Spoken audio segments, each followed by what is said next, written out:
8ನೇ ತರಗತಿ ಕನ್ನಡ ಕಲಿಕಾ ಫಲ 6 ಚಟುವಟಿಕೆ 1 ಎಲ್ಲರೂ ಒಂದೇ ಚಿತ್ರ 1 ಚಿತ್ರ 2 ಚಿತ್ರಕ್ಕೆ ಸಂಬಂಧಿಸಿದ ಪ್ರಶ್ನೆಗಳು ಈ ಚಿತ್ರಗಳನ್ನು ಗಮನಿಸಿದಾಗ ನಿಮಗೆ ಏನನಿಸುತ್ತದೆ ಯಾರಿಗೆ ಅನಾನುಕೂಲವಾಗಿದೆ ತಿಳಿಸಿ ಈ ಚಿತ್ರ ಗಮನಿಸಿದಾಗ ಮಕ್ಕಳಿಗಿರುವ ಆಸಕ್ತಿ ಕಂಡುಬರುತ್ತದೆ ವಯಸ್ಸಾದವರಿಗೆ ಅನಾನುಕೂಲವಾಗಿದೆ ಚಿತ್ರ ಒಂದರಲ್ಲಿ ಮಕ್ಕಳು ಆಸಕ್ತಿಯಿಂದ ಮೇಲೆ ನಿಂತು ನೋಡುತ್ತಿರುವುದು ವಯಸ್ಸಾದವರು ನಿಲ್ಲಲು ಸಾಧ್ಯವಾಗದೆ ಕುಳಿತಿರುವುದು ಕಂಡುಬರುತ್ತದೆ ಚಿತ್ರ 2ರಲ್ಲಿ ಮಕ್ಕಳು ವಯಸ್ಸಾದವರಿಗೆ ಎತ್ತರ ಸ್ಥಳದಲ್ಲಿ ನೋಡಲು ಸಹಕರಿಸಿರುವುದು ಕಂಡುಬರುತ್ತದೆ ಪ್ರಶ್ನೆ 2 ಚಿತ್ರಗಳು ನೀಡುತ್ತಿರುವ ಸಂದೇಶವೇನು ನಿಮ್ಮದೇ ಮಾತುಗಳಲ್ಲಿ ವ್ಯಕ್ತಪಡಿಸಿ ಉತ್ತರ ಪರಸ್ಪರ ಸಹಕಾರ ಮನೋಭಾವನೆಯಿಂದ ಇರಬೇಕು ವಯಸ್ಸಾದವರಿಗೆ ಸಾಧ್ಯವಾದಷ್ಟು ಸಹಾಯ ಸಹಕಾರವನ್ನು ಮಾಡಬೇಕು ಎಂಬುದನ್ನು ಈ ಚಿತ್ರ ಸಂದೇಶವನ್ನು ನೀಡುತ್ತದೆ ಚಟುವಟಿಕೆ 5 ಮಾತನಾಡೋಣ ಚಿತ್ರಕ್ಕೆ ಸಂಬಂಧಿಸಿದ ಪ್ರಶ್ನೆಗಳು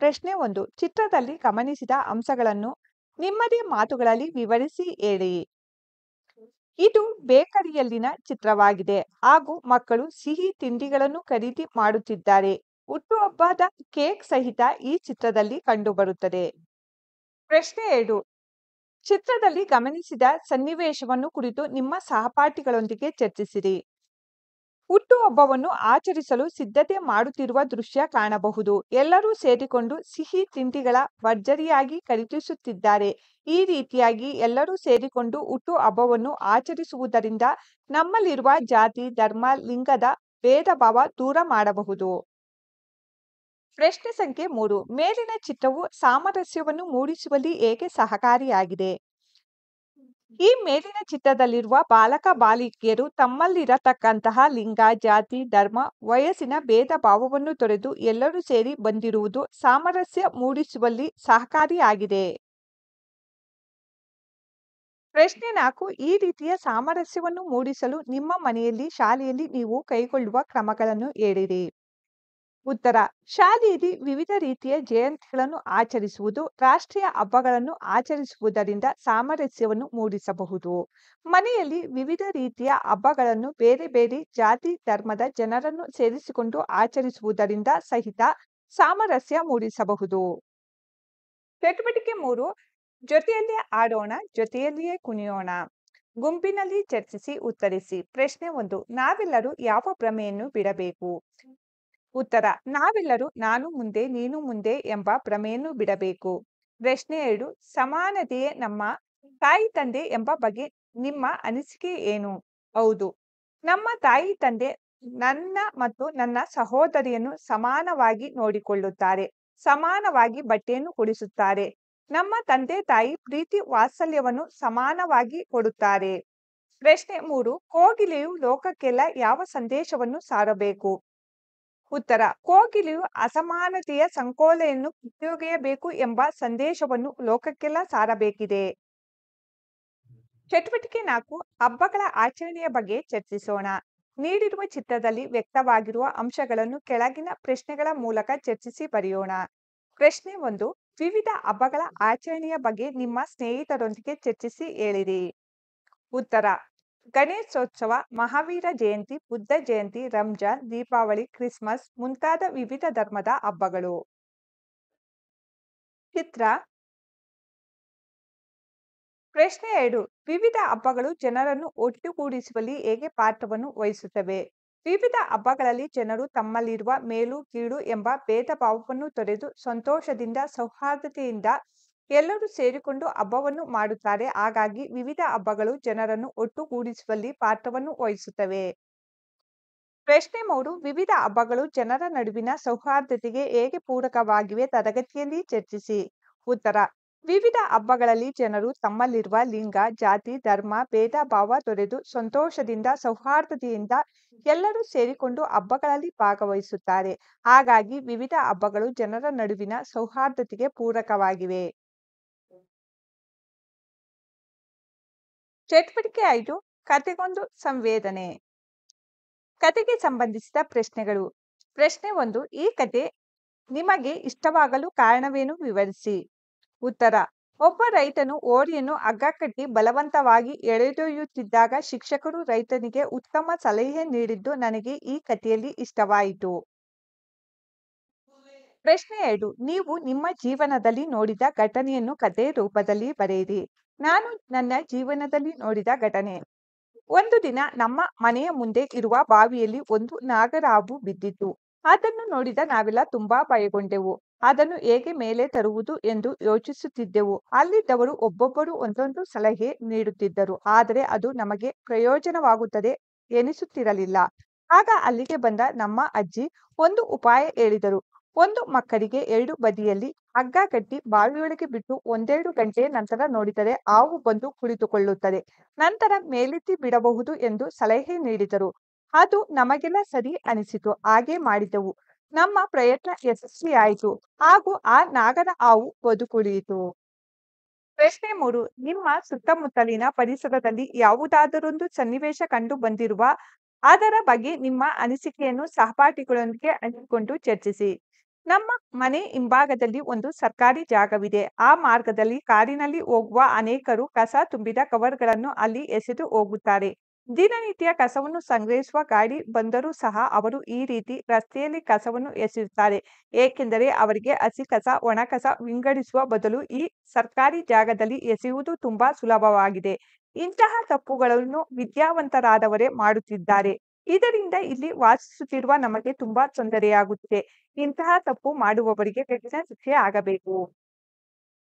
ಚಟುವಟಿಕೆ 6. ಚಿತ್ರ ನೋಡಿ ಚರ್ಚಿಸೋಣ. ಹಿರಿಯರನ್ನು ಗೌರವಿಸೋಣ. ಗುಂಪಿನಲ್ಲಿ ಚರ್ಚಿಸಿ. ಚಿತ್ರ. ಪ್ರಶ್ನೆ. ಚಿತ್ರಗಳ ಬಗ್ಗೆ ನಿಮ್ಮ ಅಭಿಪ್ರಾಯವೇನು ತಿಳಿಸಿ. ಈ ಚಿತ್ರದಲ್ಲಿ ವೃದ್ಧಾಶ್ರಮವು ಕಾಣುತ್ತಿದೆ. ಇದರಲ್ಲಿ ವಯಸ್ಸಾದ ತಂದೆ ತಾಯಿಗಳು ಬೇಸರದಿಂದ ಕುಳಿತಿದ್ದಾರೆ. ವಯಸ್ಸಾದ ತಂದೆ ತಾಯಿ ಹಿರಿಯರನ್ನು ವೃದ್ಧಾಶ್ರಮಕ್ಕೆ ಸೇರಿಸುವುದು ತಪ್ಪು ಎನ್ನುವುದು ನನ್ನ ಅಭಿಪ್ರಾಯ. ಪ್ರಶ್ನೆ 2. ವಯಸ್ಸಾದರೂ ವೃದ್ಧಾಶ್ರಮದಲ್ಲಿರುವುದು ತಪ್ಪು. ಈ ಮಾತಿನ ಬಗ್ಗೆ ನಿಮ್ಮ ನಿಲುವುಗಳೇನು. ನಮ್ಮ ಪೋಷಕರು ನಮ್ಮನ್ನು ಎತ್ತು ಹೊತ್ತು ತುಂಬಾ ಕಾಳಜಿ ಪ್ರೀತಿಯಿಂದ ಅವರಿಗೆ ಶಕ್ತಿ ಇರುವ ತನಕ ನಮ್ಮನ್ನು ಸಾಕಿ ಸಲಹಿರುತ್ತಾರೆ. ನಮ್ಮ ಎಷ್ಟೋ ತಪ್ಪುಗಳನ್ನು ಕ್ಷಮಿಸಿ ಮಾತನಾಡಿಸಿ ಬುದ್ಧಿ ಮಾತು ಹೇಳಿ ನಮ್ಮ ಜೊತೆಯಲ್ಲಿರುತ್ತಾರೆ. ಅವರಿಗೆ ವಯಸ್ಸಾದಾಗ ಅವರಲ್ಲಿ ಶಕ್ತಿ ಆರೋಗ್ಯ ಕಡಿಮೆ ಆಗುತ್ತದೆ. ಅಂತಹ ಸಮಯದಲ್ಲಿ ಅವರನ್ನು ಪ್ರೀತಿ ಆರೈಕೆಯಿಂದ ನೋಡಿಕೊಳ್ಳುವುದು ನಮ್ಮ ಕರ್ತವ್ಯವಾಗಿರುತ್ತದೆ. ಅವರನ್ನು ವೃದ್ಧಾಶ್ರಮಕ್ಕೆ ಸೇರಿಸುವುದು ಖಂಡಿತವಾಗಿಯೂ ತಪ್ಪು ಎಂಬುದು ನನ್ನ ನಿಲುವು.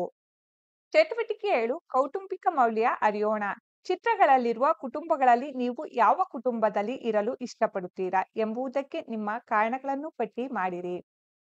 ಅವಿಭಕ್ತ ಕುಟುಂಬ, ವಿಭಕ್ತ ಕುಟುಂಬ. ನಾನು ಅವಿಭಕ್ತ ಕುಟುಂಬದಲ್ಲಿ ಇರಲು ಇಷ್ಟಪಡುತ್ತೇನೆ. ಕಾರಣ ತಂದೆ ತಾಯಿಯ ಪ್ರೀತಿಯ ಜೊತೆಗೆ ಅಜ್ಜ ಅಜ್ಜಿ ಹಾಗೂ ಮನೆಯ ಎಲ್ಲರೂ ನನ್ನನ್ನು ತುಂಬಾ ಪ್ರೀತಿಯಿಂದ ನೋಡಿಕೊಳ್ಳುತ್ತಾರೆ. ಹಿರಿಯರೊಂದಿಗೆ ಒಟ್ಟಿಗೆ ಇರುವ ಕುಟುಂಬದ ಲಾಭಗಳನ್ನು ಪಟ್ಟಿ ಮಾಡಿರಿ. ಹಿರಿಯರ ಮೌಲ್ಯ ತತ್ವಗಳನ್ನು ಅರಿಯಬಹುದು. ನಮ್ಮ ಸರಿ ತಪ್ಪುಗಳನ್ನು ಅವರು ತಿಳಿಸುತ್ತಾರೆ. ಮನೆಯ ಯಾವುದೇ ಸಮಾರಂಭದಲ್ಲಿ ಎಲ್ಲಾ ಜವಾಬ್ದಾರಿಗಳನ್ನು ಹೊತ್ತು ಸುಲಭವಾಗಿ ಕೆಲಸ ಕಾರ್ಯಗಳನ್ನು ಮಾಡಿ ಮುಗಿಸುತ್ತಾರೆ ಇತ್ಯಾದಿ. ಮಿತ ಕುಟುಂಬದ ಬಗ್ಗೆ ನಿಮ್ಮ ಅಭಿಪ್ರಾಯಗಳನ್ನು ಬರೆಯಿರಿ. ಮಿತ ಕುಟುಂಬದಲ್ಲಿ ನಿಶ್ಶಬ್ದವಾಗಿ ಇರಬೇಕು. ಇಲ್ಲವೇ ಮೊಬೈಲ್ ಟಿವಿಗಳ ಮೊರೆ ಹೋಗಬೇಕು. ನಾವು ಸಂತೋಷ ದುಃಖವನ್ನು ಹಂಚಿಕೊಳ್ಳಲು ಇಲ್ಲಿ ಯಾರೂ ಇರುವುದಿಲ್ಲ. ಇಲ್ಲಿ ಇರುವವರು ಅವರವರ ಕೆಲಸದಲ್ಲಿ ಅವರು ಮಗ್ನರಾಗಿರುತ್ತಾರೆ ಎಂಬುದು ಮಿತ ಕುಟುಂಬದ ಬಗ್ಗೆ ನನ್ನ ಅಭಿಪ್ರಾಯವಾಗಿದೆ. ನನ್ನ ಕಲಿಕೆ. 8ನೇ ತರಗತಿ ಕನ್ನಡ. ಕಲಿಕಾ ಫಲ 7. ಚಟುವಟಿಕೆ 1. ಪ್ರಶ್ನೆ 1. ನಿಮ್ಮ ದೈಹಿಕ ಶಿಕ್ಷಕರು ಅಥವಾ ಸಹ ಶಿಕ್ಷಕರು ಪ್ರಾರ್ಥನಾ ಸಮಯದಲ್ಲಿ ನೀಡುವ ಅಥವಾ ನೀಡಬಹುದಾದ ಸೂಚನೆಗಳನ್ನು ಹೇಳಿರಿ. ಸೂಚನೆಗಳು. ನಿಮ್ಮ ದೃಷ್ಟಿ ನೇರವಾಗಿರಲಿ. ಸಾಲಾಗಿ ಬನ್ನಿರಿ. ತರಗತಿಯಲ್ಲಿ ಶಾಂತತೆಯ ಕಾಪಾಡಿರಿ. ಕಸವನ್ನು ಹಾಕದಿರಿ. ನೀರನ್ನು ಮಿತವಾಗಿ ಬಳಸಿ. ಪ್ರಶ್ನೆ 2. ನಿನಗಿಷ್ಟವಾದ ಗುಂಪು ಆಟದ ನಿಯಮಗಳನ್ನು ನಿಮ್ಮ ಸಹಪಾಠಿಗಳೊಂದಿಗೆ ಚರ್ಚಿಸಿ. ನನಗಿಷ್ಟವಾದ ಗುಂಪು ಆಟ ಫುಟ್ಬಾಲ್. ನಿಯಮಗಳು. ಸಾಮಾನ್ಯವಾಗಿ 11ರಿಂದ 18 ಆಟಗಾರರ 2 ತಂಡಗಳು. ಕಡಿಮೆ ಆಟಗಾರರು ಹೊಂದಿರುವ ಕೆಲವು ಬದಲಾವಣೆಗಳು ಸಹ ಜನಪ್ರಿಯವಾಗಿವೆ. ಆಟದಲ್ಲಿ ಸ್ಥಳವನ್ನು ಸ್ಪಷ್ಟವಾಗಿ ನಿಗದಿಪಡಿಸಲಾಗುತ್ತದೆ. ಕ್ಷೇತ್ರದ ಎದುರಾಳಿ ತಂಡದ ಕೊನೆಯಲ್ಲಿ ಮತ್ತು 2 ಗೋಲಿನ ವಲಯದಲ್ಲಿ ಚೆಂಡು ಚಲಿಸುವ 2 ಗೋಲ್ ಕಂಬಗಳ ನಡುವೆ ಚೆಂಡನ್ನು ಹಾಕುವ ಆಟಗಾರರು ಪರಿಣಾಮವಾಗಿ ಅಂಕಗಳನ್ನು ಗುರಿ ಅಥವಾ ಲೈನ್ ಎದುರಾಳಿ ತಂಡ ರಕ್ಷಿಸುತ್ತದೆ. ಆಟಗಾರರು ಸರಿಸಲು ಅನುಸಾರವಾಗಿ ಚೆಂಡನ್ನು ಅವಲಂಬಿಸಿ ಒದೆಯುವುದರಿಂದ ಚೆಂಡನ್ನು ಒಯ್ಯುವುದರಿಂದ ಅಥವಾ ಚೆಂಡನ್ನು ಕೈಯಲ್ಲಿ ಹಾದು ಹೋಗುವ ಕೋರ್ಟ್ ಮೂಲಕ ಮೇಲೆ ಆಟಗಾರರು ಬಾಲನ್ನು ಸರಿಸಲು ತಮ್ಮ ದೇಹವನ್ನು ಮಾತ್ರ ಬಳಸಬೇಕು. ಚಟುವಟಿಕೆ 2. ನೀವು ಇಲ್ಲಿ ಅನುಸರಿಸಬಹುದಾದ ಅಥವಾ ಅನುಸರಿಸಬೇಕಾದ ಸೂಚನೆಗಳನ್ನು ಬರೆಯಿರಿ. ಗ್ರಂಥಾಲಯ, ನಿಶ್ಶಬ್ದವಾಗಿರಿ. ಸಿಗ್ನಲ್ ನೋಡಿ ರಸ್ತೆ ದಾಟಿ. ಡಾಕ್ಟರ್, ಮಾಸ್ಕ್ ಹಾಕಿ ಒಳಕ್ಕೆ ಪ್ರವೇಶಿಸಿ. ಪೊಲೀಸ್, ಭಯ ಬೇಡ, ನಿರ್ಭಯದಿಂದ ಇರಿ. ಚಟುವಟಿಕೆ 3. ಈ ಸೂಚನಾ ಫಲಕ ಏನನ್ನು ಸೂಚಿಸುತ್ತದೆ ಎಂಬುದನ್ನು ಬರೆಯಿರಿ.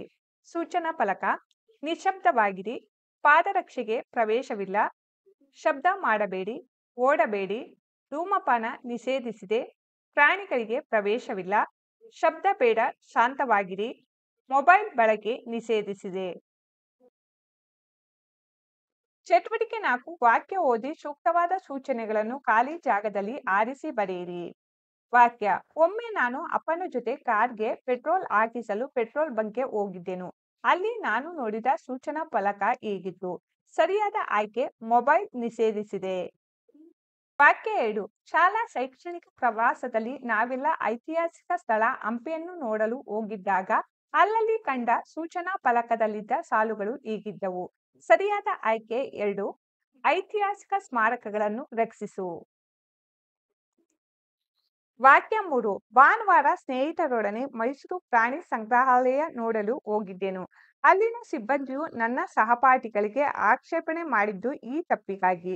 ಸರಿಯಾದ ಆಯ್ಕೆ ಪ್ರಾಣಿಗಳಿಗೆ ಹೊರಗಿನ ತಿಂಡಿ ತಿನಿಸುಗಳನ್ನು ನೀಡುತ್ತಾ ಫೋಟೋ ತೆಗೆಸಿಕೊಂಡಿದ್ದರಿಂದ. ಚಟುವಟಿಕೆ 5. ಶಾಲಾ ಸಮಯದಲ್ಲಿ ನೀವು ಪಾಲಿಸುವ ಸೂಚನೆಗಳಿಗೆ ಮಾತ್ರ ಗುರುತು ಹಾಕಿ. ಪ್ರಾರ್ಥನಾ ಸಮಯದಲ್ಲಿ ಸಾಲಾಗಿ ನಿಲ್ಲುವುದು. ಶಾಲಾ ವಾಚನಾಲಯದಲ್ಲಿ ನಿಶ್ಶಬ್ದವಾಗಿ ಪುಸ್ತಕ ಓದುವುದು. ಶೌಚಾಲಯ ಬಳಸಿದ ನಂತರ ಸಾಬೂನಿನಿಂದ ಕೈ ತೊಳೆಯುವುದು. ಅಗತ್ಯವಿರುವಷ್ಟು ಆಹಾರವನ್ನು ಮಾತ್ರ ತಟ್ಟೆಯಲ್ಲಿ ಬಡಿಸಿಕೊಳ್ಳುವುದು. ವಾರಕ್ಕೊಮ್ಮೆ ಉಗುರು ಕತ್ತರಿಸುವುದು. ಪ್ರತಿದಿನ ಶಾಲೆಗೆ ಶೂ, ಸಾಕ್ಸ್ ಅಥವಾ ಚಪ್ಪಲಿಯನ್ನು ಧರಿಸಿ ಬರುವುದು. ಚಟುವಟಿಕೆ 6. ಇವುಗಳನ್ನು ಅನುಕ್ರಮವಾಗಿ ಜೋಡಿಸಿರಿ. ಅನುಕ್ರಮವಾಗಿ ಜೋಡಿಸಲಾಗಿದೆ. ಪ್ರಾರ್ಥನೆ, ಸ್ವಾಗತ, ಪ್ರಾಸ್ತಾವಿಕ ನುಡಿ, ಉದ್ಘಾಟನೆ, ಮುಖ್ಯ ಅತಿಥಿಗಳ ಭಾಷಣ, ಅಧ್ಯಕ್ಷರ ಭಾಷಣ, ವಂದನಾರ್ಪಣೆ. ಚಟುವಟಿಕೆ 7. ಒಂದು ಆಹ್ವಾನ ಪತ್ರಿಕೆ ಅಥವಾ ಆಮಂತ್ರಣ ಪತ್ರಿಕೆಯನ್ನು ಸಂಗ್ರಹಿಸಿ ಕಾರ್ಯಕ್ರಮದ ಪ್ರಮುಖ ಅಂಶಗಳನ್ನು ಹೇಗೆ ಬರೆಯಲಾಗಿದೆ ಎಂಬುದನ್ನು ಗಮನಿಸಿ ಪ್ರಶ್ನೆಗಳಿಗೆ ಉತ್ತರಿಸಿ. ಪ್ರಶ್ನೆಗಳು: ಸ್ವಾಗತ ಕೋರುವವರು ಶ್ರೀ ರಾಘವೇಂದ್ರ. ಕಾರ್ಯಕ್ರಮದ ಉದ್ಘಾಟನೆ ಮಾಡುವವರು ಮುಖ್ಯ ಅತಿಥಿ ಮತ್ತು ಅಧ್ಯಕ್ಷರು. ಕಾರ್ಯಕ್ರಮದಲ್ಲಿ ಭಾಗವಹಿಸುವ ಅತಿಥಿಗಳು ಶ್ರೀ ನಾಗೇಂದ್ರ. ಕಾರ್ಯಕ್ರಮದ ಅಧ್ಯಕ್ಷತೆ ವಹಿಸಿದವರು ಶ್ರೀ ರಜನೀಶ್. ವಂದನೆಗಳನ್ನು ಸಲ್ಲಿಸುವವರು ಶ್ರೀಮತಿ ಕಲ್ಯಾಣಿ. ಚಟುವಟಿಕೆ 8. ನಿಮ್ಮ ಶಾಲೆಯಲ್ಲಿ ಆಚರಿಸಿದ ಕನ್ನಡ ರಾಜ್ಯೋತ್ಸವ ಕಾರ್ಯಕ್ರಮವನ್ನು ನೆನಪಿಸಿಕೊಂಡು ಇವುಗಳನ್ನು ಪಟ್ಟಿ ಮಾಡಿರಿ. ಪ್ರಾರ್ಥಿಸಿದವರು 8ನೇ ತರಗತಿಯ ವಿದ್ಯಾರ್ಥಿಗಳು. ಸ್ವಾಗತಿಸಿದವರು ರಜನೀಶ್. ಅತಿಥಿಗಳಾಗಿ ಭಾಗವಹಿಸಿದವರು ಗ್ರಾಮ ಪಂಚಾಯಿತಿಯ ಅಧ್ಯಕ್ಷರು. ಸಾಂಸ್ಕೃತಿಕ ಮನರಂಜನೆ ನೀಡಿದವರು ನಮ್ಮ ಶಾಲೆಯ ವಿದ್ಯಾರ್ಥಿಗಳು. ಅಧ್ಯಕ್ಷತೆ ವಹಿಸಿದವರು ಮುಖ್ಯೋಪಾಧ್ಯಾಯರು. ವಂದನೆಗಳನ್ನು ಸಲ್ಲಿಸಿದವರು 9ನೇ ವರ್ಗದ ಶಿಕ್ಷಕರು. ಕಾರ್ಯಕ್ರಮದ ನಿರೂಪಣೆ ಮಾಡಿದವರು 10ನೇ ವರ್ಗದ ಶಿಕ್ಷಕರು. ಚಟುವಟಿಕೆ 9. ನಿಮ್ಮ ತರಗತಿಯಲ್ಲಿ ಮಕ್ಕಳ ದಿನಾಚರಣೆ ಕಾರ್ಯಕ್ರಮವನ್ನು ಏರ್ಪಡಿಸಿ ನೀವೆಲ್ಲರೂ ಒಂದೊಂದು ಚಟುವಟಿಕೆಗಳನ್ನು ಹಂಚಿಕೊಂಡು ನಿರ್ವಹಣೆ ಮಾಡಿರಿ. ನೀವು ನಿರ್ವಹಣೆ ಮಾಡಿದ ಚಟುವಟಿಕೆಯ ಬಗ್ಗೆ ಅನಿಸಿಕೆ ಅಥವಾ ಅಭಿಪ್ರಾಯವನ್ನು ಕೆಳಗಿನ ಬಾಕ್ಸ್ನಲ್ಲಿ ಗುರುತಿಸಿ. ನಾನು ತೃಪ್ತಿಕರವಾಗಿ ಭಾಗವಹಿಸಿದ್ದೇನೆ. ನಾನು ಮಕ್ಕಳ ದಿನಾಚರಣೆ ಕಾರ್ಯಕ್ರಮದಲ್ಲಿ ಮ್ಯೂಸಿಕ್ ಚೇರ್ ಸ್ಪರ್ಧೆಯಲ್ಲಿ ಭಾಗವಹಿಸಿ ಪ್ರಥಮ ಸ್ಥಾನ ಪಡೆದೆನು. ಆ ಕಾರ್ಯಕ್ರಮದಲ್ಲಿ ನನಗೆ ಬಹುಮಾನ ಲಭಿಸಿತು. ನನ್ನ ಕಲಿಕೆ: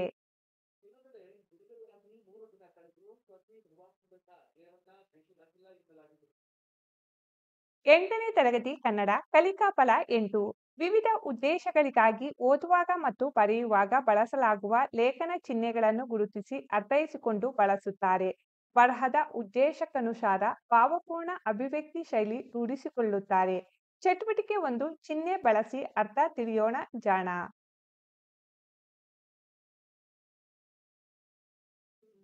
ಲೇಖನ ಚಿಹ್ನೆಗಳು ಚಿಹ್ನೆಯ ಹೆಸರು.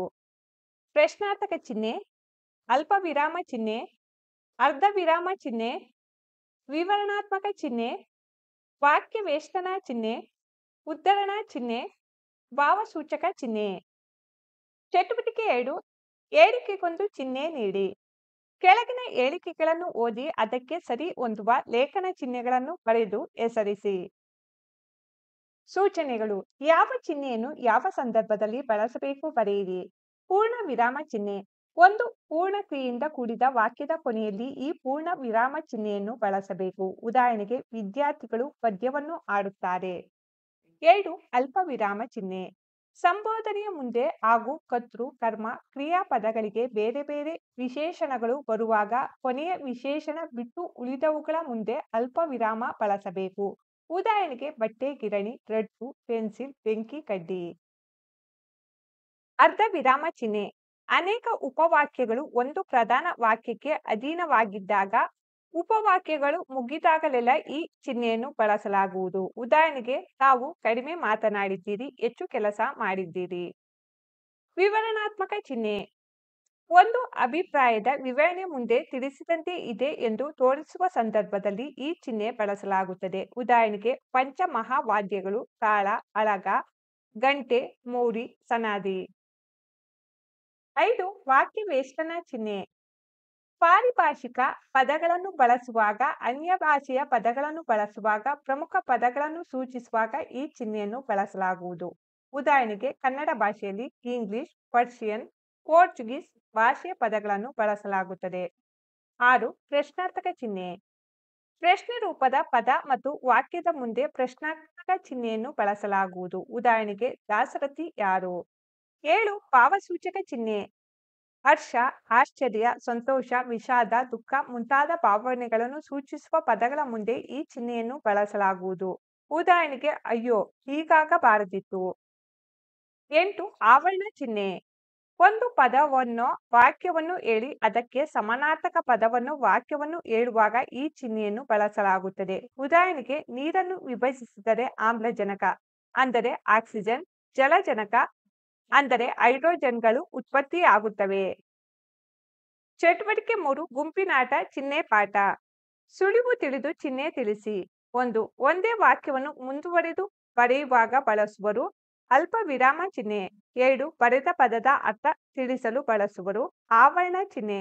3 ಪ್ರಧಾನ ವಿಶಿಷ್ಟ ವಾಕ್ಯ ಅಥವಾ ಪದ ಎನಿಸಿದಾಗ ಬಳಸುವರು. ವಾಕ್ಯ ವೇಷ್ಟನ ಚಿಹ್ನೆ.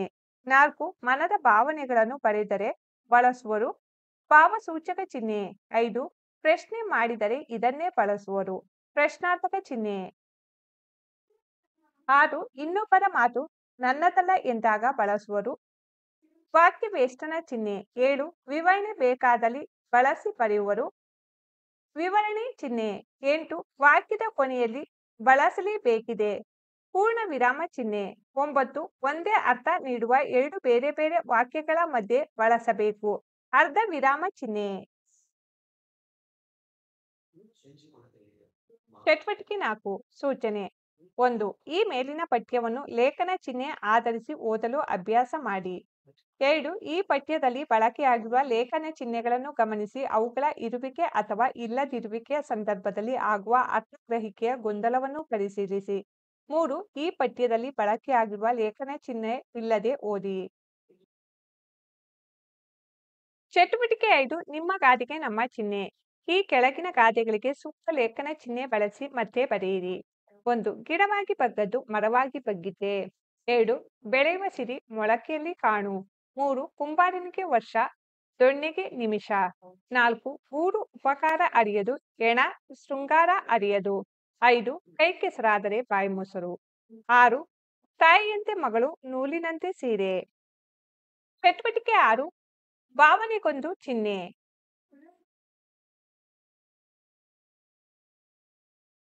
ಸೂಚನೆ. 1 ಈ ಪಠ್ಯ ಭಾಗವನ್ನು ಅಭಿನಯದ ಭಾವಪೂರ್ವವಾಗಿ ಓದಿರಿ. 2 ಈ ಪಠ್ಯದಲ್ಲಿ ಬಳಕೆಯಾಗಿರುವ ಲೇಖನ ಚಿಹ್ನೆಗಳು ಭಾವನೆಗೆ ತಕ್ಕಂತೆ ವರ್ತಿಸುವುದನ್ನು ಕುರಿತು ಚರ್ಚಿಸಿ. 3 ಮಾತಿನ ಸಂದರ್ಭದಲ್ಲಿನ ಭಾವನೆಗಳು ಲಿಖಿತವಾಗಿ ಅಭಿವ್ಯಕ್ತವಾಗಲು ಲೇಖನ ಚಿಹ್ನೆಗಳ ಪ್ರಾಮುಖ್ಯತೆ ಕುರಿತು ತರಗತಿಯಲ್ಲಿ ಪರಸ್ಪರ ಸಮರ್ಥಿಸಿರಿ. ಚಟುವಟಿಕೆ 7 ಸೂಕ್ತ ಚಿಹ್ನೆ ಬಳಸಿ ಬರೆಯೋಣ. ಚಿಹ್ನೆಗಳನ್ನು ಬಳಸಲಾಗಿದೆ. ಚಟುವಟಿಕೆ 8 ಸೂಕ್ತ ಚಿಹ್ನೆ ಹೊಂದಿರುವವರು ಯಾರು? 1. ಸೂಕ್ತ ಲೇಖನ ಚಿಹ್ನೆ ಇರುವ ವಾಕ್ಯವನ್ನು ಗುರುತಿಸಿ ಟಿಕ್ ಮಾಡಿ. ಸೂಕ್ತ ಲೇಖನ ಚಿಹ್ನೆ ಇರುವುದು ನೀನು ಯಾರ ಮಗ ಎಂದು ನನಗೆ ಗೊತ್ತು. ಕುಂತಿಗೂ ಗೊತ್ತು, ಕೃಷ್ಣನಿಗೂ ಗೊತ್ತು, ಸೂರ್ಯನಿಗೂ ಗೊತ್ತು. 2. ಶ್ರೀ ಕ್ಷೇತ್ರ ಧರ್ಮಸ್ಥಳದ ಮಂಜೂಷ ವಸ್ತು ಸಂಗ್ರಹಾಲಯ ನೆನಪಾಯಿತು. 3. ನಿನ್ನ ತೊಟ್ಟಾಭರಣಮೆಲ್ಲಂ ಕೊಟ್ಟು ಹೋಗು. ಚಟುವಟಿಕೆ 9 ಚಿಹ್ನೆ ಬಳಸಿ ಕತೆ ಬರೆಯೋಣ. ಮೊಲ ಆಮೆಯ ಓಟದ ಸ್ಪರ್ಧೆಯ ಕಥೆಯನ್ನು ಸೂಕ್ತ ಲೇಖನ ಚಿಹ್ನೆ ಬಳಸಿ ಬರೆಯಿರಿ. ಕತೆ. ಮೊಲಕ್ಕೆ ತನ್ನ ವೇಗದ ಓಟದ ಬಗ್ಗೆ ಜಂಬ ಇತ್ತು. ಅದು ಯಾವಾಗಲೂ ಆಮೆಯನ್ನು ಕಂಡು ಗೇಲಿ ಮಾಡುತ್ತಿತ್ತು. ಒಂದು ದಿನ ಆಮೆ ಮತ್ತು ಮೊಲದ ನಡುವೆ ಗಲಾಟೆ ನಡೆದಿತ್ತು. ಆ ವೇಳೆ ಕಾಡಿನ ಎಲ್ಲಾ ಪ್ರಾಣಿಗಳು ಸೇರಿ ಇವೆರಡರ ನಡುವೆ ರೇಸ್ ನಡೆಸಲು ನಿರ್ಧರಿಸಿದವು. ಕಾಡಿನ ಮಧ್ಯದಿಂದ ಓಟದ ಸ್ಪರ್ಧೆ ನಡೆಯಿತು. ರೇಸ್ ಪ್ರಾರಂಭವಾಗುತ್ತಿದ್ದಂತೆ ಬೆಳಕಿನ ವೇಗದಲ್ಲಿ ಮೊಲ ಎಲ್ಲಾ ಪ್ರಾಣಿಗಳ ನೋಟದಿಂದ ಕಣ್ಮರೆಯಾಯಿತು. ಆದ್ರೆ ಆಮೆ ನಿಧಾನವಾಗಿ ಸಾಗುತ್ತಿತ್ತು. ಹೀಗೆ ವೇಗವಾಗಿ ಓಡುತ್ತಿದ್ದ ಮೊಲ ಮುಂದೆ ಓಡುವಾಗ ಕ್ಯಾರೆಟ್ ಬೆಳೆಯನ್ನು ಕಂಡು ನಿಂತಿತು. ಹಿಂದೆ ತಿರುಗಿ ನೋಡಿದಾಗ ಆಮೆಯ ಸುಳಿವೇ ಇರಲಿಲ್ಲ. ಆಮೆ ಓಡಿ ಇಲ್ಲಿಯವರೆಗೆ ಬರಲು ಗಂಟೆಗಳೇ ಬೇಕಾಗುತ್ತದೆ ಎಂದು ತಿಳಿದ ಮೊಲ ಒಂದೆರಡು ದೊಡ್ಡ ಕ್ಯಾರೆಟ್ ತಿಂದಿತು. ಬಳಿಕ ಹೊಟ್ಟೆ ತುಂಬಿದ್ದರಿಂದ ಮರವೊಂದರ ಅಡಿ ಬಂದು ಸ್ವಲ್ಪ ಹೊತ್ತು ವಿಶ್ರಾಂತಿ ಪಡೆದು ಬಳಿಕ ಮತ್ತೆ ಎದ್ದು ಓಡುವುದಾಗಿ ತೀರ್ಮಾನಿಸಿತು. ಅದರಂತೆ ಮಲಗಿದಾಗ ಗಾಢ ನಿದ್ದೆಗೆ ಜಾರಿತು. ಆದರೆ ಎಲ್ಲಿಯೂ ನಿಲ್ಲದ ಆಮೆ ನಿಧಾನವಾಗಿ ಓಡಿ ಅಂತಿಮ ಗುರಿ ತಲುಪಿತು. ಮೊಲಕ್ಕೆ ಎಚ್ಚರವಾದಾಗ ಆಮೆ ಈ ರೇಸ್ ಗೆದ್ದುಬಿಟ್ಟಿತು. ಆಗ ಮೊಲಕ್ಕೆ ತನ್ನ ಮೂರ್ಖತನ ಮತ್ತು ಅತಿಯಾದ ಆತ್ಮವಿಶ್ವಾಸಕ್ಕೆ ತಕ್ಕ ಶಾಸ್ತಿಯಾಯಿತು. ನಿರಂತರ ಶ್ರಮವೇ ಗುರಿ ತಲುಪುವ ಮಾರ್ಗ ಎಂಬುದು ಇಲ್ಲಿನ ನೀತಿಯಾಗಿದೆ. 2. ಕೊಟ್ಟಿರುವ ಚಿತ್ರ ಗಮನಿಸಿ. ನಿಮಗನಿಸಿದ್ದನ್ನು ಸೂಕ್ತ ಲೇಖನ ಚಿಹ್ನೆಗಳೊಂದಿಗೆ ಬರೆಯಿರಿ. ಚಿತ್ರ.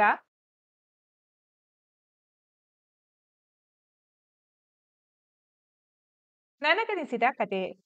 ಒಂದು ನದಿಯ ದಡದಲ್ಲಿದ್ದ ಮರದ ಮೇಲೆ ಒಂದು ಕೋತಿ ವಾಸವಾಗಿತ್ತು. ನದಿಯಲ್ಲಿ ಒಂದು ಮೊಸಳೆಯೂ ಇತ್ತು. ಪ್ರತಿದಿನ ಕೋತಿ ಮರದಲ್ಲಿ ಬಿಡುತ್ತಿದ್ದ ಹಣ್ಣುಗಳನ್ನು ಕಿತ್ತು ಮೊಸಳೆಗೆ ಹಾಕುತ್ತಿತ್ತು. ಮೊಸಳೆ ಅದನ್ನು ತಿಂದು ಸಂತಸ ಪಡುತ್ತಿತ್ತು. ಕೋತಿ ಮತ್ತು ಮೊಸಳೆ ಎರಡರಲ್ಲೂ ಗೆಳೆತನ ಉಂಟಾಯಿತು. ಒಂದು ದಿನ ಕೋತಿ ತನ್ನ ಮಿತ್ರ ಮೊಸಳೆಗೆ ಕೆಲವು ಹಣ್ಣುಗಳನ್ನು ಕೊಟ್ಟು ಇದನ್ನು ನಿನ್ನ ಹೆಂಡತಿಗೆ ಕೊಡು ಎಂದು ಹೇಳಿತು. ಮೊಸಳೆ ಕೋತಿ ಕೊಟ್ಟ ಹಣ್ಣುಗಳನ್ನು ತೆಗೆದುಕೊಂಡು ಹೋಗಿ ಹೆಂಡತಿಗೆ ಕೊಟ್ಟಿತು. ಹೆಂಡತಿ ಮೊಸಳೆ ಆ ಹಣ್ಣುಗಳನ್ನು ತಿಂದಿತು. ದಿನವೂ ಕೋತಿ ಕೊಡುತ್ತಿದ್ದ ಹಣ್ಣುಗಳನ್ನು ಮೊಸಳೆ ತನ್ನ ಹೆಂಡತಿಗೆ ಕೊಡುತ್ತಿತ್ತು. ಹೆಂಡತಿ ಅವನ್ನು ತಿನ್ನುತ್ತಿತ್ತು. ಒಂದು ದಿನ ಅದು ಗಂಡನಿಗೆ, ನಿನ್ನ ಸ್ನೇಹಿತ ಪ್ರತಿದಿನ ಇಷ್ಟು ಮಧುರವಾದ ಹಣ್ಣುಗಳನ್ನು ತಿನ್ನುತ್ತಿದ್ದಾನೆಂದ ಮೇಲೆ ಅದರ ಮಾಂಸ ರುಚಿಯಾಗಿರಲೇಬೇಕು. ಆದುದರಿಂದ ಇಂದು ರಾತ್ರಿ ನನ್ನ ಊಟಕ್ಕೆ ಅದರ ಕರುಳುಗಳನ್ನು ತರಬೇಕು ಎಂದು ಹೇಳಿತು. ಇದರಿಂದ ಮೊಸಳೆ ಧರ್ಮ ಸಂಕಟಕ್ಕೀಡಾಯಿತು.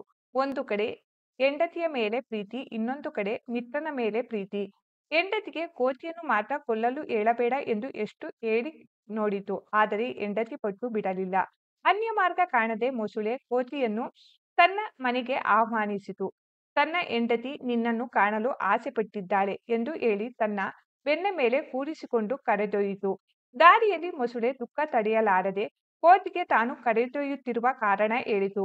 ಆಗ ಕೋತಿ ಕಾಲ ಮೀರುವ ಮೊದಲೇ ಅಪಾಯದಿಂದ ಪಾರಾಗಬೇಕೆಂದು ಆಲೋಚಿಸಿ, ಗೆಳೆಯ, ಮೊದಲೇ ಇದನ್ನು ಹೇಳಬಾರದಿತ್ತೇ. ನಾನು ಮನೆ ಬಿಟ್ಟು ಹೊರಡುವಾಗಲೇ ನನ್ನ ಕರುಳುಗಳನ್ನು ತೆಗೆದಿರಿಸಿ ಬಂದಿದ್ದೇನೆ ಎಂದಿತು. ಆಗ ಮೊಸಳೆ, ಹಾಗಾದರೆ ನಡಿ, ಹೋಗಿ ತೆಗೆದುಕೊಂಡು ಬರೋಣ ಎಂದು ಕೋತಿಯನ್ನು ಮರದ ಬಳಿಗೆ ಕರೆತಂದಿತು. ಕೋತಿ ಮರಕ್ಕೆ ಜಿಗಿದಿತು. ಮಿತ್ರ, ನಂಬಿದ ಸ್ನೇಹಿತರಿಗೆ ಎಂದೂ ಮೋಸ ಮಾಡಬೇಡ. ನಿನಗೆ ನಮಸ್ಕಾರ ಎಂದು ಹೇಳಿತು. ಮೊಸಳೆ ಬೇರೆ ದಾರಿ ಕಾಣದೆ ದುಃಖಿಸುತ್ತಾ ಮನೆಗೆ ಹಿಂತಿರುಗಿತು. ನನ್ನ ಕಲಿಕೆ.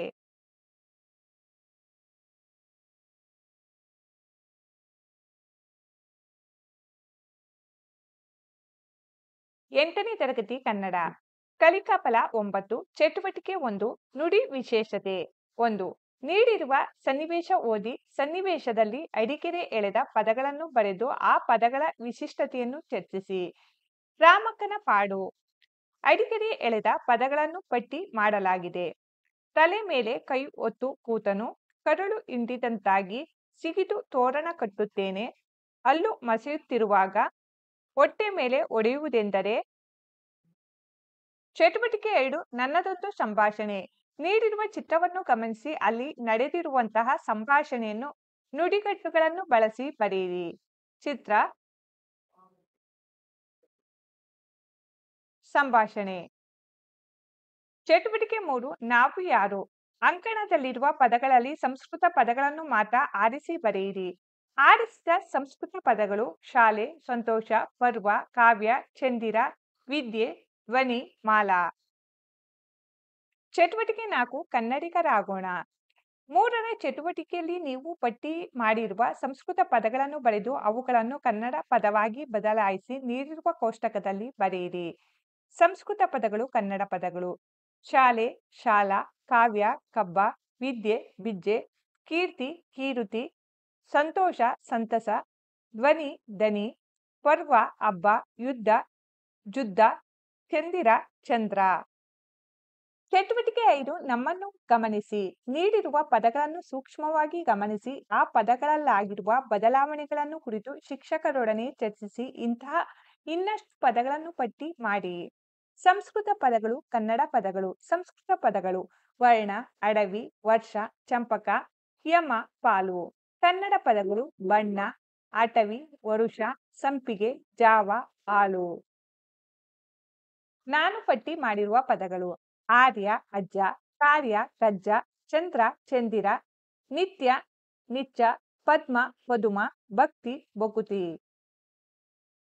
ಚಟುವಟಿಕೆ 6 ನನ್ನನ್ನು ಪತ್ತೆ ಹಚ್ಚು. ಮಾದರಿಯಂತೆ ಪದಗಳನ್ನು ಬಿಡಿಸಿ ಬರೆಯಿರಿ. ಬಿಡಿಸಿ ಬರೆದ ಪದಗಳ ವಿಶೇಷತೆಯನ್ನು ಶಿಕ್ಷಕರೊಂದಿಗೆ ಚರ್ಚಿಸಿ ನನ್ನನ್ನು ಹೆಸರಿಸಿ.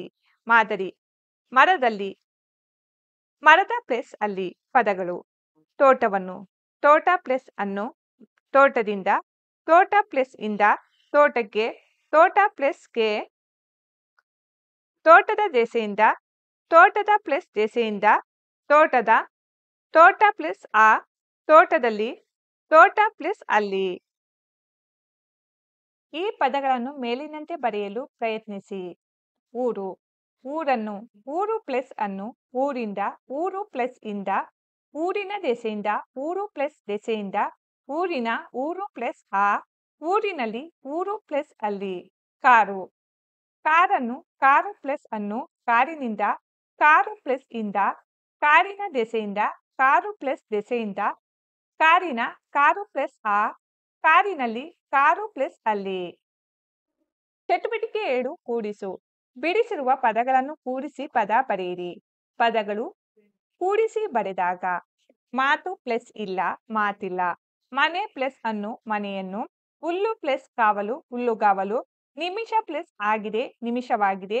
ಸಂದೇಹ ಪ್ಲಸ್ ಇಲ್ಲ, ಸಂದೇಹವಿಲ್ಲ. ಚಟುವಟಿಕೆ 8 ಏಕೆ ಹೀಗೆ. ನೀಡಿರುವ ಪದಗಳಲ್ಲಿರುವ ವ್ಯತ್ಯಾಸಗಳನ್ನು ಗಮನಿಸಿ ಶಿಕ್ಷಕರೊಂದಿಗೆ ಚರ್ಚಿಸಿ ಬರೆಯಿರಿ. ಕಥನ ಪ್ಲಸ್ ಇದೆ, ಕಥನವಿದೆ. ತಲೆ ಪ್ಲಸ್ ಎತ್ತಿ, ತಲೆ ಎತ್ತಿ. ಊರು ಪ್ಲಸ್ ಇಂದ, ಊರಿಂದ. ಮುಚ್ಚು ಪ್ಲಸ್ ಇತ್ತು, ಮುಚ್ಚಿತ್ತು. ಮೈ ಪ್ಲಸ್ ತೊಳೆ, ಮೈದೊಳೆ. ಮಳೆ ಪ್ಲಸ್ ಕಾಲ, ಮಳೆಗಾಲ. ಚಟುವಟಿಕೆ 9 ನಮ್ಮನ್ನು ಗುರುತಿಸು. ಖಂಡಿಕೆಯನ್ನು ಓದಿ ಅಡಿಕೆರೆ ಎಳೆದ ಪದಗಳನ್ನು ಪಟ್ಟಿ ಮಾಡಿ ಅವುಗಳ ವಿಶೇಷತೆಯನ್ನು ಶಿಕ್ಷಕರೊಂದಿಗೆ ಚರ್ಚಿಸಿ ಇನ್ನಷ್ಟು ಪದಗಳನ್ನು ಸಂಗ್ರಹಿಸಿ ಬರೆಯಿರಿ.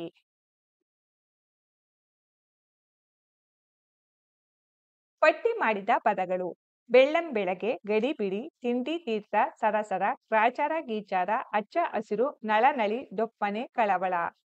ಚರ್ಚಿಸಿ ತಿಳಿದ ಅಂಶಗಳು: ಮೇಲೆ ಪಟ್ಟಿ ಮಾಡಿದ ಪದಗಳು ನುಡಿಗಟ್ಟು ಇರುವ ಜೋಡಿ ನುಡಿ ಮತ್ತು ಅನುಕರಣ ವ್ಯಯಗಳಾಗಿವೆ. ಮತ್ತಷ್ಟು ಪದ ಸಂಗ್ರಹ: ಜುಳು ಜಳು, ಹೊಲಮನೆ, ಎತ್ತಿದ ಕೈ, ಬೇರೂರು, ಸಂಬಂಧ ಗಿಂಬಂಧ, ಮನೆ ಮಠ. ಚಟುವಟಿಕೆ 10 ಆಡಿ ತಿಳಿ, ಕೂಡಿ ನಲಿ.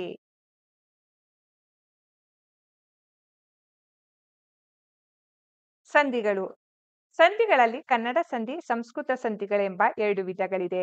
ಕನ್ನಡ ಸಂಧಿ ಸ್ವರ ಸಂಧಿ, ವ್ಯಂಜನ ಸಂಧಿ. ಸ್ವರ ಸಂಧಿಯಲ್ಲಿ ಲೋಪ, ಆಗಮ ಸಂಧಿ. ವ್ಯಂಜನ ಸಂಧಿ, ಆದೇಶ ಸಂಧಿ. ಸಂಸ್ಕೃತ ಸಂಧಿ: ಸಂಸ್ಕೃತ ಸಂಧಿಯಲ್ಲಿ ಸ್ವರ ಸಂಧಿ, ವ್ಯಂಜನ ಸಂಧಿ. ಸ್ವರ ಸಂಧಿಯಲ್ಲಿ ಸವರ್ಣ ದೀರ್ಘ ಸಂಧಿ, ಗುಣ ಸಂಧಿ, ವೃದ್ಧಿ ಸಂಧಿ, ಎಣ್ಸಂಧಿ. ವ್ಯಂಜನ ಸಂಧಿಯಲ್ಲಿ ಜಸ್ತ್ವ ಸಂಧಿ, ಚುಸ್ತ್ವ ಸಂಧಿ, ಅನುನಾಸಿಕ ಸಂಧಿ. ಈ ಕೆಳಗಿನ ವಾಕ್ಯವನ್ನು ಓದಿ ಬರೆಯಿರಿ. ನಾವು ಎಲ್ಲರೂ ಸೇರಿಕೊಂಡು ಒಟ್ಟು ಆಗಿ ನಮ್ಮ ಊರು ಅಲ್ಲಿ ಹಬ್ಬ ಅನ್ನು ಆಚರಿಸೋಣ. ಈ ವಾಕ್ಯವನ್ನು ವೇಗವಾಗಿ ಮಾತನಾಡುತ್ತಾ ಅದರಂತೆ ಬರೆಯಿರಿ. ನಾವೆಲ್ಲರೂ ಸೇರಿಕೊಂಡು ಒಟ್ಟಾಗಿ ನಮ್ಮೂರಿನಲ್ಲಿ ಹಬ್ಬವನ್ನು ಆಚರಿಸೋಣ. ಯಾವ ಪದಗಳನ್ನು ಕೂಡಿಸಿ ಬರೆದಿದ್ದೀರಿ ಆ ಪದವನ್ನು ಪಟ್ಟಿ ಮಾಡಿ. ನಾವು ಎಲ್ಲರೂ ಒಟ್ಟು ಆಗಿ ನಮ್ಮ ಊರು ಅಲ್ಲಿ ಹಬ್ಬ ಅನ್ನು. ಚಟುವಟಿಕೆ 11 ಆಡಿಗೊಂದು ಸೂತ್ರ ತಿಳಿ ನಮ್ಮ ಪಾತ್ರ. ಹಾಡು. ಮಾದರಿಯಂತೆ ಸೂತ್ರ ರಚಿಸಿ. ಮಾದರಿ ನಾವೆಲ್ಲ, ನಾವು ಪ್ಲಸ್ ಎಲ್ಲ. ಸುರೇಂದ್ರ, ಸುರ ಪ್ಲಸ್ ಇಂದ್ರ ಆಗಮವಾದ ಅಕ್ಷರ ಎ. ದೇವೇಶ, ದೇವ ಪ್ಲಸ್ ಈಸ ಆಗಮವಾದ ಅಕ್ಷರ ಎ. ಚಂದ್ರೋದಯ, ಚಂದ್ರ ಪ್ಲಸ್ ಉದಯ ಆಗಮವಾದ ಅಕ್ಷರ ಓ. ಊಕಾರ ಲೋಪವಾದರೆ ಈ ಸಂಧಿಯ ಹೆಸರನ್ನು ನಾವು ಗುರುತಿಸಿ. ಈ ಸಂಧಿಯ ಹೆಸರು ಲೋಪಸಂಧಿ. ಬೇರೊಂದು, ಬೇರೆ ಪ್ಲಸ್ ಒಂದು ಎಕಾರ ಲೋಪಸಂಧಿ. ಮಾತಿಲ್ಲ, ಮಾತು ಪ್ಲಸ್ ಇಲ್ಲ ಉಕಾರ ಲೋಪಸಂಧಿ. ಬೆಟ್ಟದಾವರೆ, ಬೆಟ್ಟ ಪ್ಲಸ್ ತಾವರೆ ಆದೇಶ ಸಂಧಿ. ಲೋಪಸಂಧಿಗೆ ಉದಾಹರಣೆಯಾಗಿ ಇನ್ನಷ್ಟು ಪದಗಳನ್ನು ಸಂಗ್ರಹಿಸಿ ಬಿಡಿಸಿ ಬರೆಯಿರಿ. ಪದಗಳು ಬಿಡಿಸಿ ಬರೆದಾಗ ಲೋಪವಾದ ಅಕ್ಷರ. ಬೇರೊಬ್ಬ, ಬೇರೆ ಪ್ಲಸ್ ಒಬ್ಬ ಲೋಪಸಂಧಿ. ಊರೂರು, ಊರು ಪ್ಲಸ್ ಊರು ಲೋಪಸಂಧಿ. ಬಲ್ಲೆನೆಂದು, ಬಲ್ಲೆನು ಪ್ಲಸ್ ಎಂದು ಲೋಪಸಂಧಿ. ಹಣದಾಸೆ, ಹಣದ ಪ್ಲಸ್ ಆಸೆ ಲೋಪಸಂಧಿ. ಒಂದೊಂದು, ಒಂದು ಪ್ಲಸ್ ಒಂದು ಲೋಪಸಂಧಿ. ಅವರೆಲ್ಲ, ಅವರು ಪ್ಲಸ್ ಎಲ್ಲ ಲೋಪಸಂಧಿ. ಕೆರೆ ಪ್ಲಸ್ ಅಲ್ಲಿ, ಗಾಳಿ ಪ್ಲಸ್ ಅನ್ನು ಯಕಾರಾಗಮ ಸಂಧಿ. ಮಳೆ ಪ್ಲಸ್ ಇಂದ, ಮೇ ಪ್ಲಸ್ ಇಸು ಯಕಾರಾಗಮ ಸಂಧಿ. ಮಗು ಪ್ಲಸ್ ಇಗೆ, ಗುರು ಪ್ಲಸ್ ಅನ್ನು ವಕಾರಾಗಮ ಸಂಧಿ. ಹೂ ಪ್ಲಸ್ ಇದು, ಮಾತೃ ಪ್ಲಸ್ ಅನ್ನು ವಕಾರಾಗಮ ಸಂಧಿ. ಚಟುವಟಿಕೆ 12 ಆದೇಶ ನೀಡಿ. ಉತ್ತರ ಪದದ ಮೊದಲ ಅಕ್ಷರಕ್ಕೆ ಆವರಣದಲ್ಲಿರುವ ಅಕ್ಷರಗಳಿಂದ ಆದೇಶ ನೀಡಿ. ಮಳೆ ಪ್ಲಸ್ ಕಾಲ ಮಳೆಗಾಲ. ಬೆಟ್ಟ ಪ್ಲಸ್ ತಾವರೆ ಬೆಟ್ಟದಾವರೆ. ಕಣ್ ಪ್ಲಸ್ ಪನಿ ಕಂಬನಿ. ಹೊಸ ಪ್ಲಸ್ ಕನ್ನಡ ಹೊಸಗನ್ನಡ. ಸರಿಯಾದ ಅಕ್ಷರಗಳನ್ನು ತುಂಬಲು ಆದೇಶ ನೀಡಿ. ಹೊಸ ಪ್ಲಸ್ ಕನ್ನಡ ಹೊಸಗನ್ನಡ. ಮೈ ಪ್ಲಸ್ ತೊಳೆ ಮೈದೊಳೆ. ಬೆನ್ ಪ್ಲಸ್ ಕತ್ತು ಬೆಂಬತ್ತು. ಮಳೆ ಪ್ಲಸ್ ಕಾಲ ಮಳೆಗಾಲ.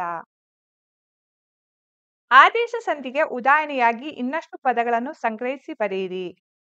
ಹುಲ್ಲುಗಾವಲು, ಹಳೆಗನ್ನಡ, ಕಳೆಗೂಡಿ, ಎಳೆಗರು, ಮನೆಗೆಲಸ, ಮೈದೊಳೆ, ಮಳೆಗಾಲ, ಬೆಟ್ಟದಾವರೆ, ಚಳಿಗಾಲ, ಬೆಳದಿಂಗಳು, ತುದಿಗಾಲಲ್ಲಿ, ಹೂದೋಟ, ಹುಲಿದೊಗಲು, ಹೂಬುಟ್ಟಿ, ಹಣೆಗಣ್ಣು, ಎದೆಗುಂದು, ಹೆಗಲುಗುಡು, ಕಂಬನಿ.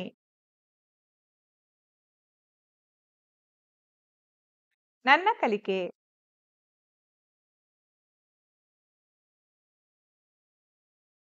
8ನೇ ತರಗತಿ ಕನ್ನಡ ಕಲಿಕಾ ಫಲ 10.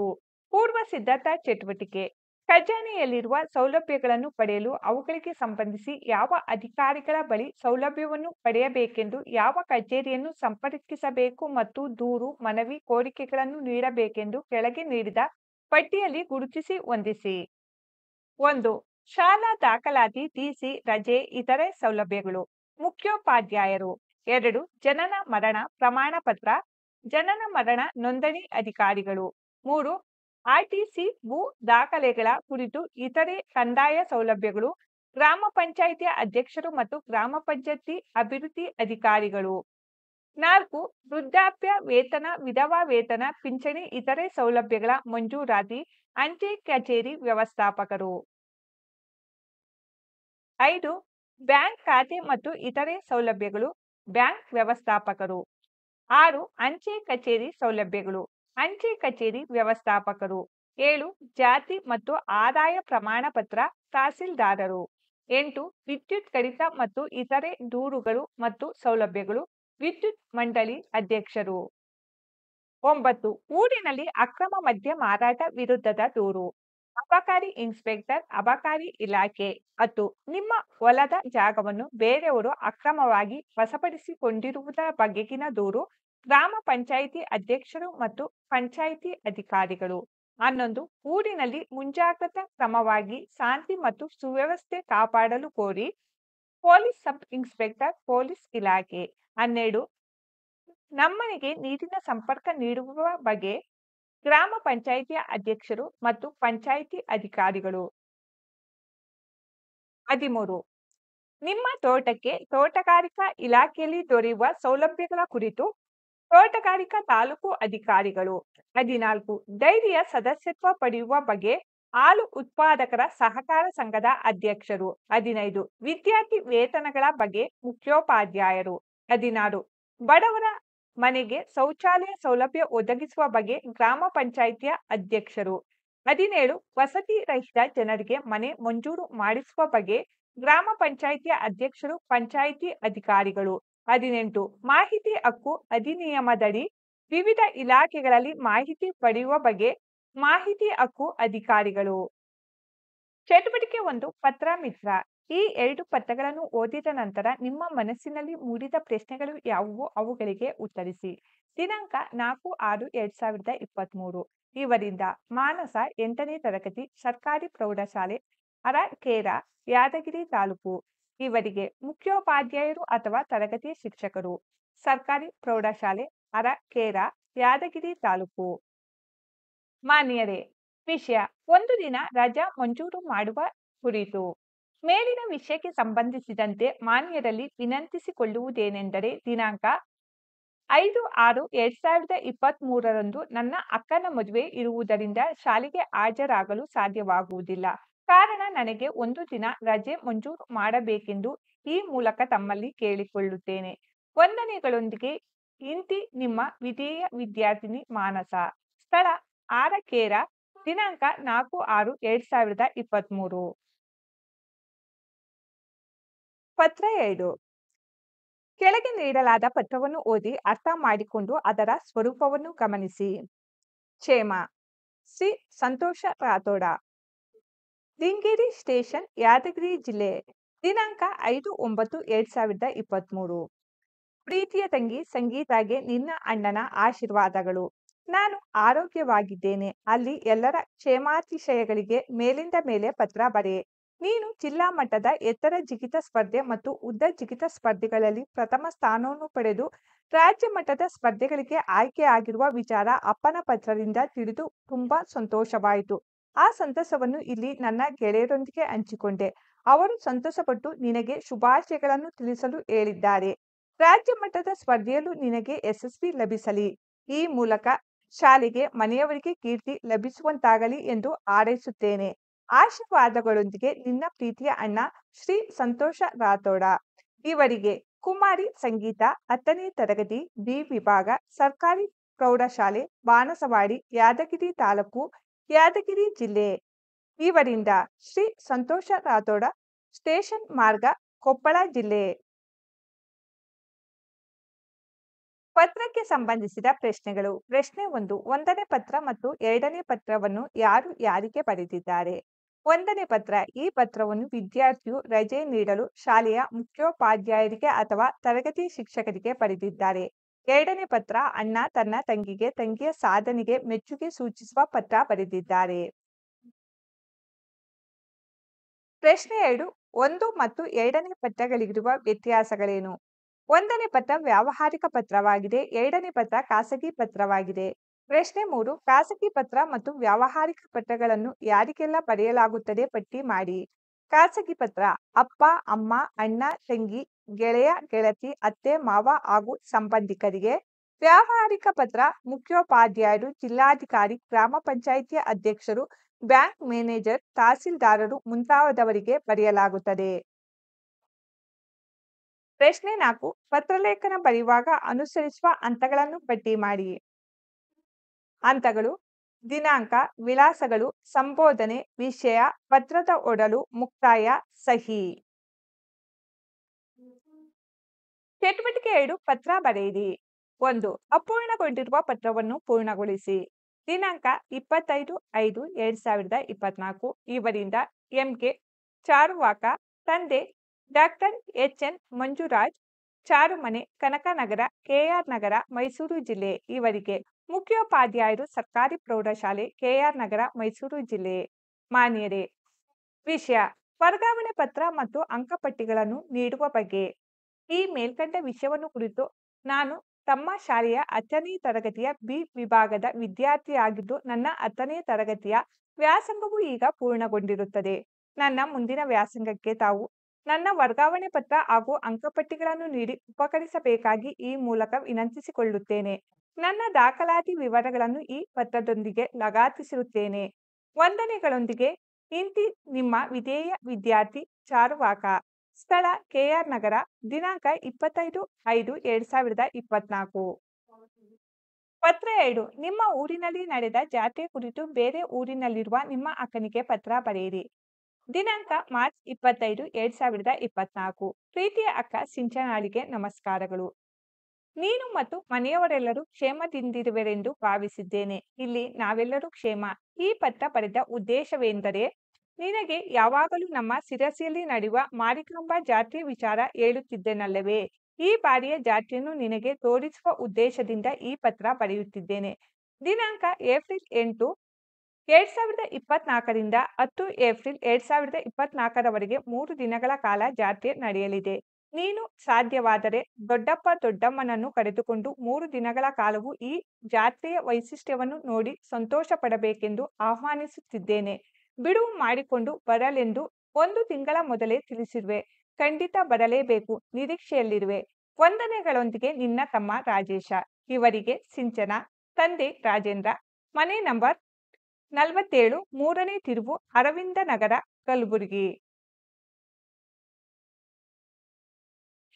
ಚಟುವಟಿಕೆ 3.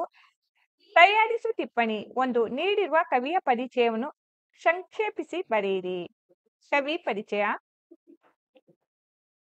ಲೇಖಕರ ಹೆಸರು: ಡಾಕ್ಟರ್ ಎನ್.ಎಸ್. ಲಕ್ಷ್ಮೀನಾರಾಯಣ ಭಟ್ಟ. ಸ್ಥಳ: ಶಿವಮೊಗ್ಗ. ಕಾಲ: 29/10/1936 ಇವರು ಜನಿಸಿದರು. ಸೇವೆ: ಬೆಂಗಳೂರು ವಿಶ್ವವಿದ್ಯಾನಿಲಯದ ಕನ್ನಡ ಅಧ್ಯಯನ ಕೇಂದ್ರದಲ್ಲಿ ಪ್ರಾಧ್ಯಾಪಕರಾಗಿ, ನಿರ್ದೇಶಕರಾಗಿ, ಆರ್ಟ್ಸ್ ಫ್ಯಾಕಲ್ಟಿಯ ಡೀನ್ ಆಗಿ ಸೇವೆ ಸಲ್ಲಿಸಿದ್ದಾರೆ.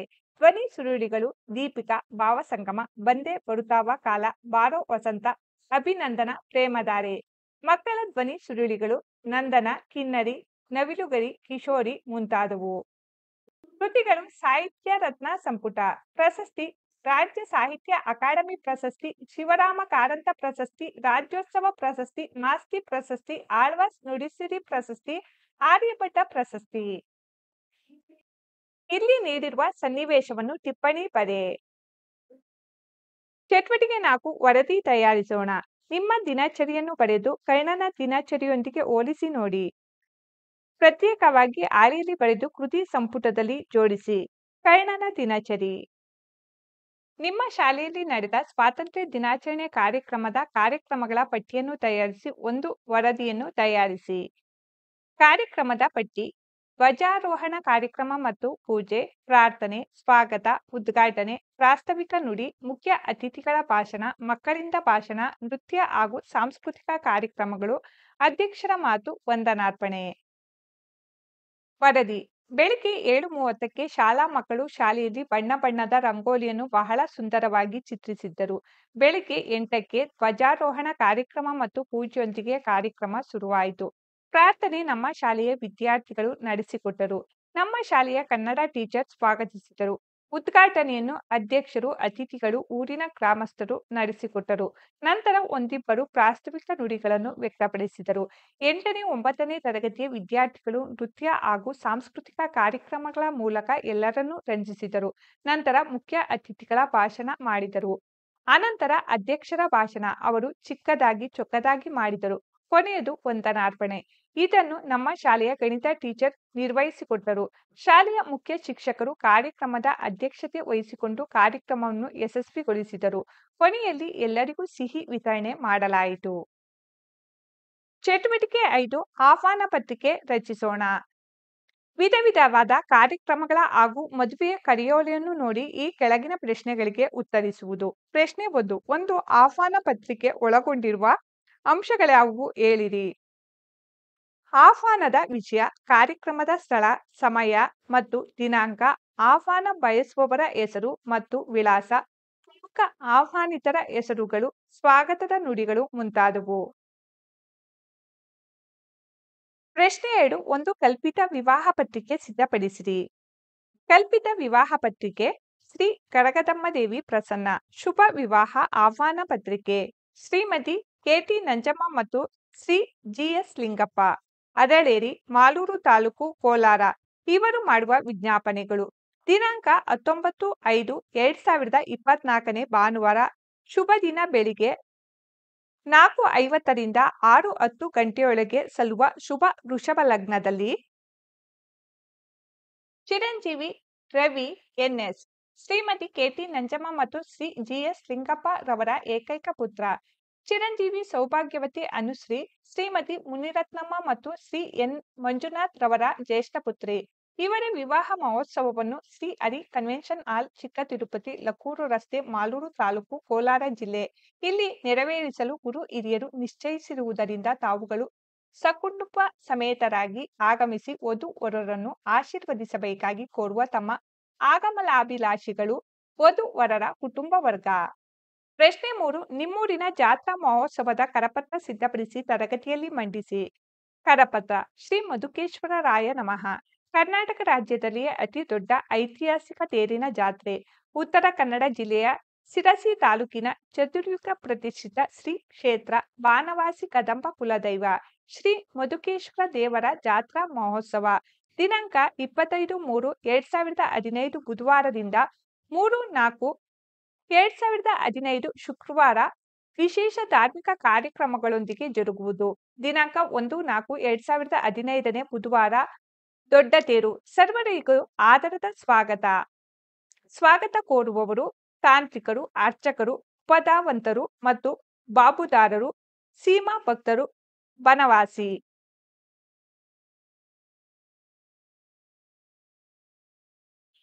ಚಟುವಟಿಕೆ 6 ಪ್ರಕಟಣೆ ರಚಿಸೋಣ. ಬಾಗಲಕೋಟೆ ಜಿಲ್ಲೆಯ ಪೊಲೀಸ್ ಇಲಾಖೆ ನೂತನ ಜಾಲತಾಣ. ಪ್ರಕಟಣೆಗೆ ಸಂಬಂಧಿಸಿದ ಪ್ರಶ್ನೆಗಳು. ಪ್ರಶ್ನೆ 1 ಪ್ರಕಟಣೆಯನ್ನು ಹೊರಡಿಸಿದವರು ಯಾರು? ಬಾಗಲಕೋಟೆ ಜಿಲ್ಲೆಯ ಪೊಲೀಸ್ ಇಲಾಖೆ. ಪ್ರಶ್ನೆ 2 ಯಾವ ಸೇವೆಗಳ ಬಗ್ಗೆ ಪ್ರಕಟಣೆ ಮಾಡಲಾಗಿದೆ? ನೂತನ ಜಾಲತಾಣದ ಬಗ್ಗೆ. ಪ್ರಶ್ನೆ 3 ನಾಗರಿಕ ಸೇವೆಗಳು ಯಾವುವು? ನಾಗರಿಕ ಕೇಂದ್ರಿತ ಸೇವೆಗಳು, ಪೊಲೀಸ್ ಠಾಣೆಯ ಸಂಪರ್ಕ ಮಾಹಿತಿ, ಮಾನಸಿಕ ವರದಿ, ಪತ್ರಿಕಾ ಪ್ರಕಟಣೆಗಳು. ಪ್ರಶ್ನೆ 4 ಸಕಾಲ ಸೇವೆ ಎಂದರೇನು? ಶಿಕ್ಷಕರಿಂದ ಮಾಹಿತಿ ಸಂಗ್ರಹಿಸಿ. ನಾಗರಿಕರು ಸಕಾಲದಲ್ಲಿ ನಾಗರಿಕ ಸೇವೆಗಳನ್ನು ಪಡೆಯುವ ಕಾಯ್ದೆ.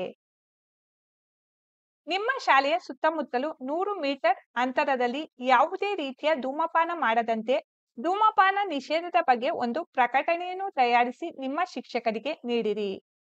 ಪ್ರಕಟಣೆ. ಚಟುವಟಿಕೆ 7 ಜಾಹೀರಾತು. ಪ್ರಶ್ನೆ 1 ಜಾಹೀರಾತು ಎಂದರೇನು? ಉತ್ತರ ಉತ್ಪನ್ನ ಅಥವಾ ಸೇವೆಯನ್ನು ಉತ್ತೇಜಿಸಲು ಗ್ರಾಹಕರ ಗಮನವನ್ನು ಸೆಳೆಯುವ ಒಂದು ವ್ಯವಸ್ಥೆಯೇ ಜಾಹೀರಾತು. ಇದು ನಿಮ್ಮ ಉತ್ಪನ್ನ ಮತ್ತು ನಿಮ್ಮ ಸೇವೆ ಎರಡನ್ನೂ ಪ್ರಚಾರ ಮಾಡುವ ಸಾಧನವಾಗಿದೆ. ಪ್ರಶ್ನೆ 2 ಜಾಹೀರಾತನ್ನು ಎಲ್ಲೆಲ್ಲಿ ಹಾಕುತ್ತಾರೆ?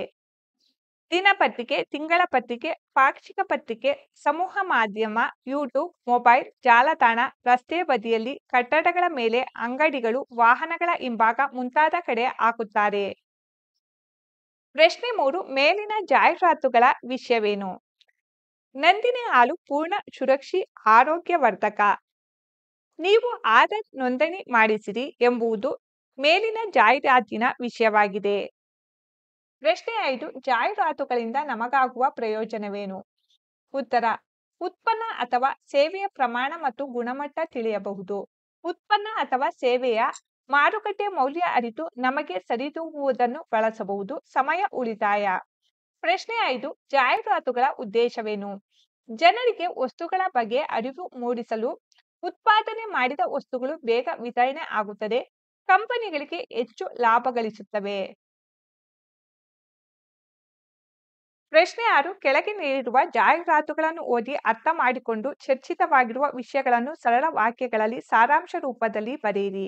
ಜಾಹೀರಾತು ಇಂದು ಮಾರುಕಟ್ಟೆಯಲ್ಲಿ ಎಲ್ಲದರಲ್ಲೂ ಕಲಬೆರಕೆಯದ್ದೇ ಕಾರುಬಾರು. ಆದರೆ ಅಂತಹ ಯಾವುದೇ ಕಲಬೆರಕೆ ಇಲ್ಲದ ಉತ್ತಮ ಗುಣಮಟ್ಟದ ಬೆಣ್ಣೆ ತುಪ್ಪ ಸವಿಯಲು ನಂದಿನಿ ಬ್ರಾಂಡ್‌ನ ಬೆಣ್ಣೆ ತುಪ್ಪ ಖರೀದಿ ಮಾಡಿ, ಬಳಸಿ. ಆರೋಗ್ಯವನ್ನು ಕಾಪಾಡುವುದರ ಜೊತೆ ನಿಮ್ಮ ಆಹಾರದ ರುಚಿ ಮತ್ತು ಸ್ವಾದವನ್ನು ಅನುಭವಿಸಿ ಎಂದು ಕರ್ನಾಟಕ ರತ್ನ ಡಾಕ್ಟರ್ ಪುನೀತ್ ರಾಜ್‌ಕುಮಾರ್ ಜಾಹೀರಾತು ನೀಡಿದ್ದಾರೆ. ಪ್ರಶ್ನೆ 7 ಟಿವಿಯಲ್ಲಿ ಹಾಗೂ ಪತ್ರಿಕೆಗಳಲ್ಲಿ ಪ್ರಕಟವಾಗುವ ಪೈಕಿ ನಿಮಗೆ ಇಷ್ಟವಾದ ಜಾಹೀರಾತನ್ನು ತಿಳಿಸಿರಿ ಮತ್ತು ಏಕೆಂದು ಬರೆಯಿರಿ. ಉತ್ತರ: ಟಿವಿಯಲ್ಲಿ ಹಾಗೂ ಪತ್ರಿಕೆಯಲ್ಲಿ ಪ್ರಕಟವಾಗುವ ಜಾಹೀರಾತುಗಳ ಪೈಕಿ ನನಗೆ ಇಷ್ಟವಾದ ಜಾಹೀರಾತು ನಂದಿನಿ ಹಾಲು ತುಪ್ಪ ಮೊಸರಿನದ್ದು. ಏಕೆಂದರೆ ತಿಳಿಸಿದ ಹಾಗೆಯೇ ಇದರಲ್ಲಿ ಕಲಬೆರಕೆ ಇರುವುದಿಲ್ಲ ಹಾಗೂ ಇದು ಸ್ವದೇಶಿ ವಸ್ತುವಾಗಿದೆ.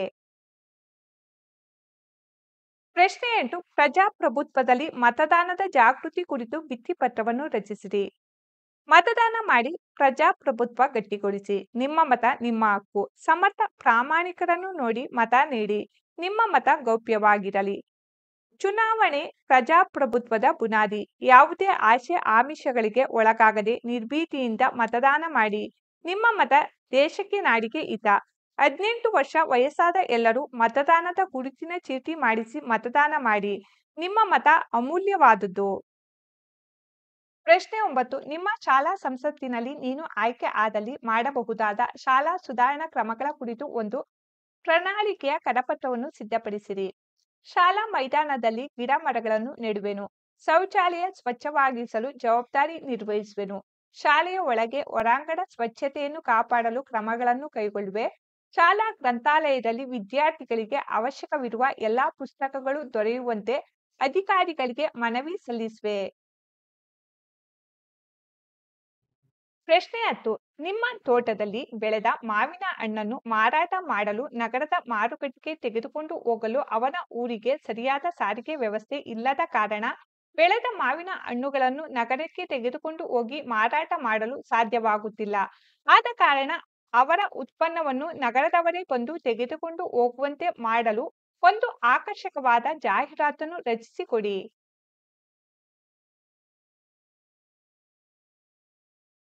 ಜಾಹೀರಾತು: ರೈತರಿಂದ ಮಾವಿನ ಹಣ್ಣು ನೇರ ಮಾರಾಟ. ಯಾವುದೇ ಕ್ರಿಮಿನಾಶಕವನ್ನು ಬಳಸದೆ ಸಾವಯವ ಕೃಷಿಯಲ್ಲಿ ಬೆಳೆದ ರುಚಿಕರವಾದ ಮಾವಿನ ಹಣ್ಣು ಮಾರಾಟ. ಕಡಿಮೆ ಬೆಲೆಗೆ ರೋಗ ನಿರೋಧಕ ಶಕ್ತಿಯುಳ್ಳ ಹಣ್ಣುಗಳ ರಾಜ ಮಾವಿನ ಹಣ್ಣು ಕೇವಲ ಕೆಜಿಗೆ 120 ರೂ. ಮಾತ್ರ. ಈ ಅವಕಾಶ ಕೆಲವೇ ದಿನಗಳು ಮಾತ್ರ. ಸ್ಥಳ: ಮಾಲೂರು ತಾಲೂಕಿನ ಅರಳೇರಿ ಗ್ರಾಮದ ಮುತ್ತು ಮಾವಿನ ತೋಟ. ನನ್ನ ಕಲಿಕೆ: